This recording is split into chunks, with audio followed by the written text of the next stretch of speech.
The Ring of Barahir is commonly known as an heirloom of men, one that was passed down through Barahir's line. And yet, its origins predate Barahir's birth and lifetime, for it was a relic that was brought all the way from Valinor, the Undying Lands. Hello friends, it's Carl here, and in today's episode we'll be exploring the history of the Ring of Barahir. So the ring first belonged to Finrod Felagund, an elven king of the Noldor, and so it was first called the Ring of Felagund. It was shaped in the form of two serpents whose eyes were emeralds, and the heads of these snakes met below a crown of golden flowers, with one of the snakes upholding it, while the other snake devouring it. This was the emblem of Finarfin, Finrod's father, which explains why the ring had this particular design. I'll be delving more into its symbolism later on in this video. Now, Finrod Felagund was one of the Noldor who followed Feanor in his rebellion against the Valar, as he was reluctant to be separated from the rest of his people, friends and family. Together they left Valinor to settle in the lands to the east, those of Middle-earth. Now the Noldor had brought personal artifacts, trinkets and riches with them, and Finrod is known to have brought many precious gems with him. Now it's debatable whether his ring was made in Valinor or if it was crafted later on in Middle-earth, using the emeralds he brought with him from Valinor, though my personal belief is that the ring was made in the Undying Lands, but I'd like to hear what you guys think about this. What we know for certain though is that the gems came from Valinor, as we're told, and the green jewels gleamed there that the Noldor had devised in Valinor. Now King Finrod wore this ring during his time in Middle-earth, though it changed owners after the Battle of Sudden Flame. During this battle, King Finrod was cut off from his army and he was surrounded by foes. We're told that his situation was so dire that he would have been slain or captured, were it not for the timely arrival of reinforcements. His rescuers weren't other elves, his kinsmen, but of the race of men of the first house of the Edain, led by Barahir, their lord. Barahir and a group of his bravest men set up a spear wall around King Finrod, and though they suffered significant losses, they managed to cut their way out of the battle. Finrod was well aware that he lived solely due to Barahir's bravery and the sacrifice of his men, and he swore an oath of everlasting friendship and aid to Barahir and all of his kin, and he gave Barahir his ring as a token of this oath. Now over a period of years, Barahir's lands were conquered by Morgoth's forces, though he refused to leave them. He formed a band with 12 companions and led small skirmishes against Morgoth's forces. This would not last long though, for Sauron, who back then was a lieutenant of Morgoth, captured and manipulated one of Barahir's companions to reveal the location of their camp, and he then sent forth an army of orcs to slay them, led by the orc chieftain known as Gorgol the Butcher. Barahir and his forces were caught by surprise, and they all perished that night. Gorgol then cut off Barahir's hand, which still wore the Ring of Felagund, as a trophy of war and proof of his skill. Now one member of Barahir's company survived, Beren, his son, as he had been sent out on an espionage mission and he wasn't in the camp when the ambush took place. After arriving home, Beren found and buried his father's bones, and he then sneaked upon the orc camp and slew the orc chieftain Gorgol, who was holding aloft his father's hand as he boasted of his deeds. Beren then took his father's hand from the dead orc and fled, becoming a wandering traveler for 4 years. He eventually stumbled into Doriath, an elven realm led by King Thingol, where he met Lúthien, Thingol's daughter. When Thingol learnt of his daughter's meetings with Beren, he was furious, and he ordered his servants to bring Beren to his court. However, Lúthien foresaw her father's plans, and instead she escorted Beren to the throne of Thingol, making him seem like a guest of honor.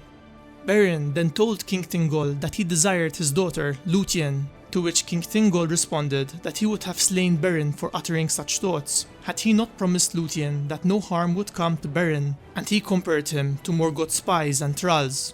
In response, and as an act of defiance, Beren held aloft the Ring of Barahir, expressing that his house had never earned such names and accusations from an elf.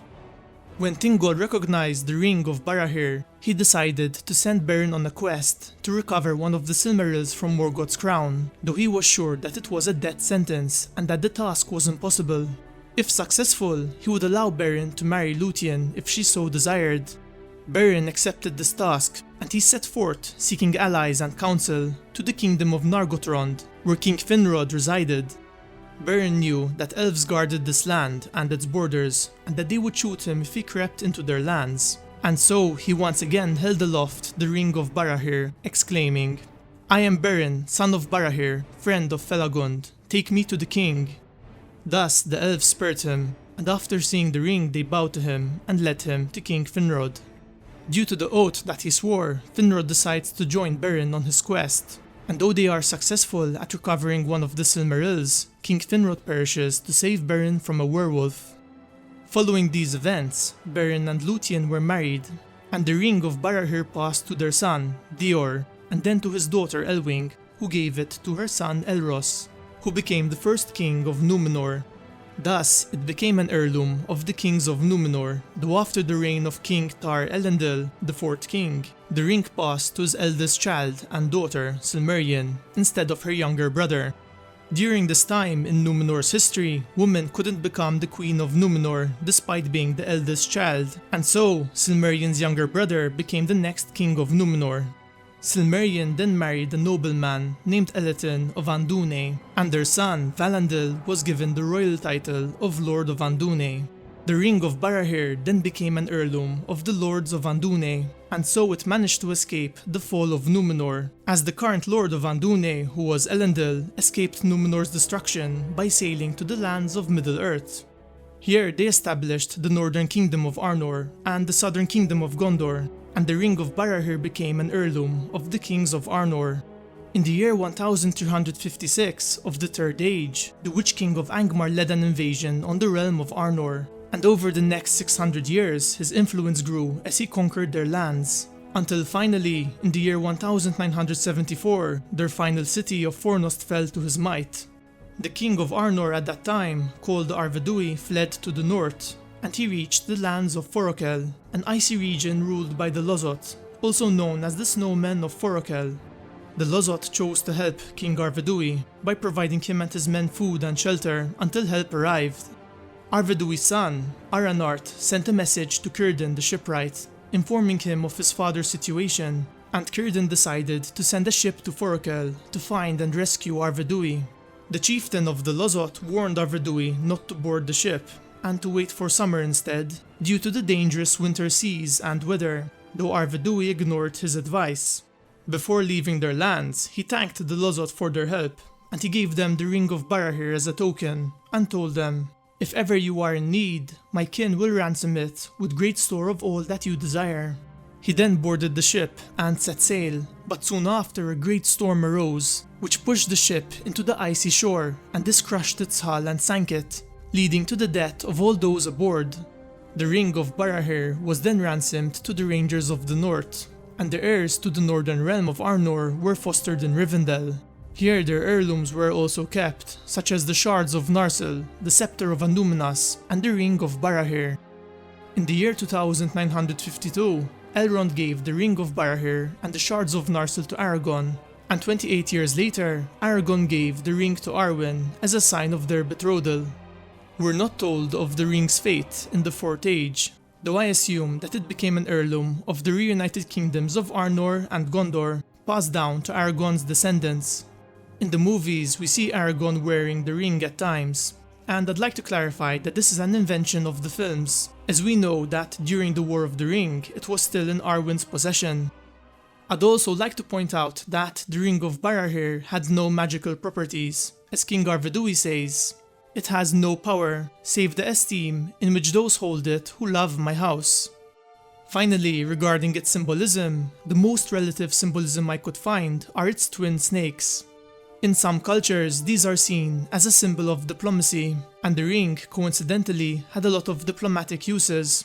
For example, it's given to Barahir as an oath of friendship, and Beren later uses it to gain favor with Thingol and Finrod, along with safe passage. If you know of any other potential symbolism that could be linked to it, I'd really appreciate it if you share your thoughts with us in the comments below. I think it could lead to quite an interesting discussion. Anyway friends, this wraps up today's video, and I hope you enjoyed it.